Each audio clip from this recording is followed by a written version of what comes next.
আসসালামু আলাইকুম সবাইকে। সবাই কেমন আছেন? আলহামদুলিল্লাহ ভালো আছি। আজকে হচ্ছে ইফতার করার পর আমার মা শরীর একটা খারাপ হয়ে গেছে। দেখেন আমার মা বলিছে আমাকে আর আমার খারাপ রাঁধতে। আর এই জায়গা থেকে আমি রাঁধেছি মুরগির মাংস, সোনালী মুরগির মাংস। সোনালী মুরগির মাংস থেকে মুরগির প্যাকেট থেকে এই যে আমি ডিম পাচ্ছি, এর মধ্যে জুড়ে দিয়ে দিচ্ছি। এখন লাইটতে লাইটতে মনে হয় গলে যাবে।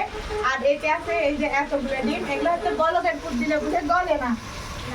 আর করবো হচ্ছে মাছের ভুনা। এই যে এত বড় মাছ, এই মাছের একেবারে পেট ভর্তি ডিম, এটা হচ্ছে ভুনা করবো।